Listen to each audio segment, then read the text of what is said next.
2027 में भारत सरकार पूरे देश के अंदर जनगणना कराने जा रही है और इस बार की जनगणना पूरी तरह से डिजिटल होगी। भारत के अंदर आखिरी बार जनगणना 2011 में हुई थी। हर 10 साल बाद जनगणना होनी होती है, लेकिन 2021 में कोरोना आ गया था, जिस वजह से जनगणना नहीं हो पाई। अब 2027 में जनगणना होनी है। 2027 आने से पहले पहले आप लोगों को कौन कौन से काम करने हैं, ध्यान से आज इस वीडियो को देख लीजिएगा। हल्के में लेंगे तो जैसे अभी एसआईआर के वक्त आप लोग अपने डॉक्यूमेंट्स ढूंढते फिर रहे थे, हो सकता है कि जनगणना के वक्त भी आप लोग ऐसे ही परेशान हो और अपने दस्तावेज इधर उधर खोजते फिरें।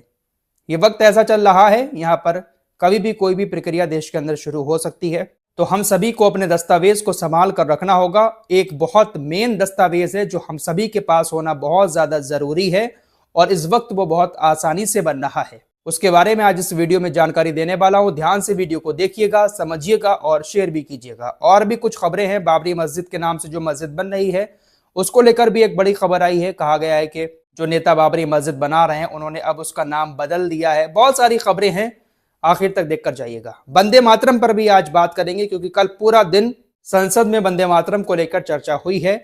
मुसलमान वंदे मातरम क्यों नहीं बोलना चाहता है, वंदे मातरम का असली मतलब क्या है जो मुसलमान वंदे मातरम बोलने से परहेज कर रहा है, यह भी आप लोगों को बताएंगे। लेकिन पहले आपको बता दें कि 2027 में जनगणना होने वाली है। अभी एसआईआर हुआ, हो सकता है कोई और प्रक्रिया देश के अंदर शुरू हो जाए। तो ऐसे में अगर हम भारत के नागरिक हैं तो हमारे पास यहाँ के कुछ दस्तावेज होना बहुत ज्यादा जरूरी है, जैसे जन्म प्रमाण पत्र हो गया, निवास प्रमाण पत्र हो गया, आय प्रमाण पत्र, और सबसे मेन जो डॉक्यूमेंट्स है वो है हमारा भारतीय पासपोर्ट।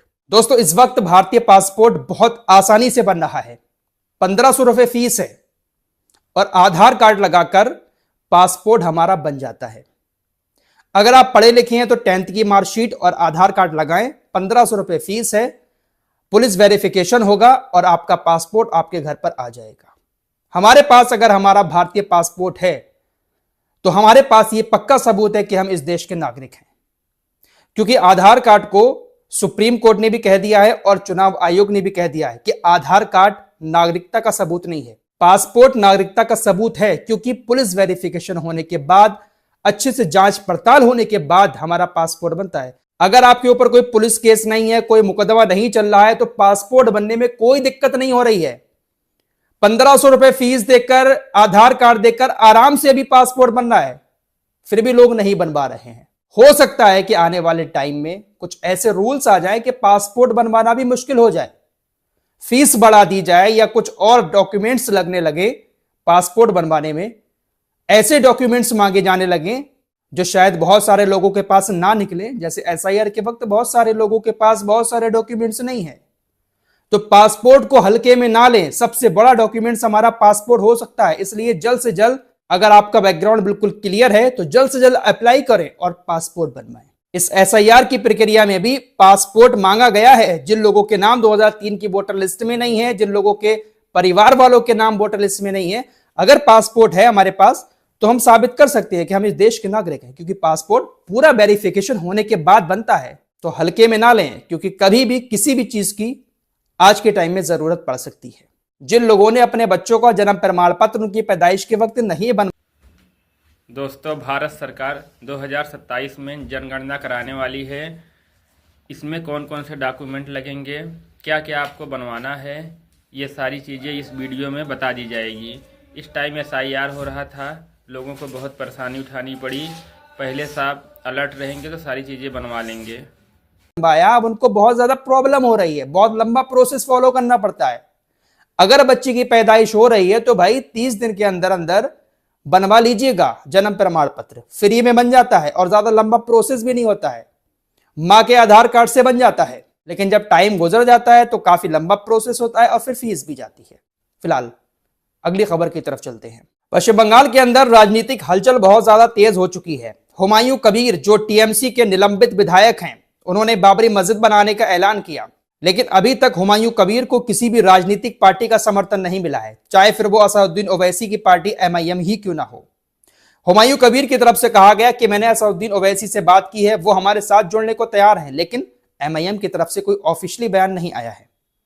एमआईएम के नेताओं की तरफ से लगातार यही कहा जा रहा है कि हम हुमायूं कबीर का साथ नहीं देंगे, क्योंकि हुमायूं कबीर बीजेपी के इशारे पर पश्चिम बंगाल के अंदर यह सब कुछ कर रहे हैं ताकि ममता बनर्जी के साथ जो मुसलमान जुड़ा हुआ है वो वोट कट जाए, ममता बनर्जी कमजोर हो जाए और बीजेपी पश्चिम बंगाल के अंदर सरकार बना ले।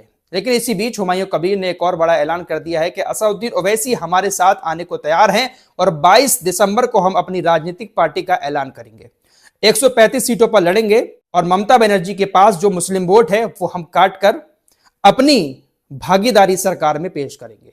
100 सवा 100 सीटें मुसलमानों को जिताकर हम सरकार में हिस्सेदारी लेंगे। ये बात हुमायूं कबीर की तरफ से कही गई है। साथ ही साथ एक और बात सामने आ रही है मीडिया रिपोर्ट्स के मुताबिक कि हुमायूं कबीर ने कहा है कि ये जो मस्जिद बनाई जा रही है, इस मस्जिद का नाम बाबरी मस्जिद नहीं रखा जाएगा, मस्जिद का नाम कुछ और होगा, लेकिन बाबर के नाम से इस मस्जिद में एक दरवाजा बनाया जाएगा। मीडिया रिपोर्ट आपकी स्क्रीन पर है। विधायक हुमायूं कबीर की नीयत पर लोग शक कर रहे हैं कि सिर्फ राजनीतिक मुद्दा बनाया है इन्होंने बाबरी मस्जिद का नाम लेकर।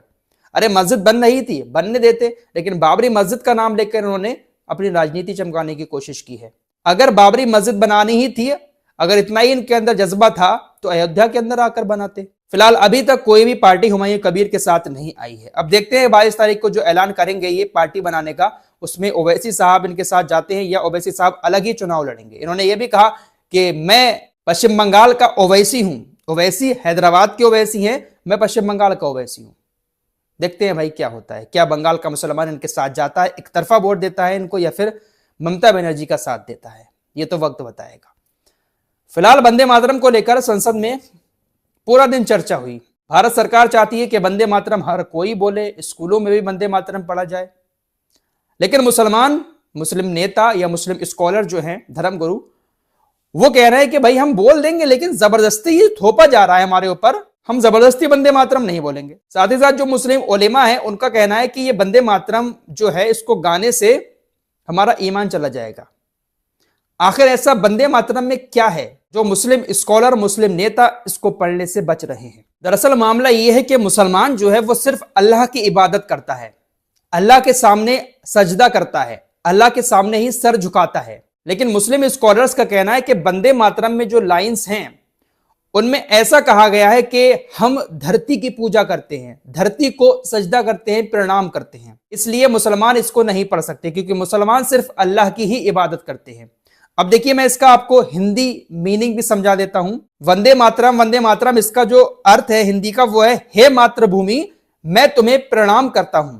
प्रणाम, नमन, पूजा, इबादत, इन सारे शब्दों का इस्तेमाल आप यहां पर कर सकते हैं। मुसलमान इबादत सिर्फ अल्लाह की करता है, यहां पर कहा जा रहा है हे मातृभूमि मैं तुम्हें प्रणाम करता हूं, नमन करता हूं, यानी इबादत करता हूं, तुम्हारी वंदना करता हूं जो जल से भरपूर है और फलों फसलों से समृद्ध है, जिसकी हवा मलय पर्वत से आने वाली ठंडी सुगंधित हवा जैसी शीतल है, जिसकी धरती हरी भरी फसलों से लहलहा रही है, ऐसी मां मातृभूमि, हे मां मैं तुम्हें प्रणाम करता हूं, मैं तुम्हारी वंदना करता हूं, यानी इबादत करता हूं, पूजा करता हूं। तो यहां पर मुस्लिम स्कॉलर्स का, मुस्लिम नेताओं का यह कहना है कि हम इबादत सिर्फ अल्लाह की करते हैं, हम ये नहीं कह सकते कि हे मातृभूमि, हे मां, धरती मां, हम आपकी वंदना करते हैं, हम आपको प्रणाम करते हैं, क्योंकि सजदा सिर्फ अल्लाह के सामने ही मुसलमान करता है।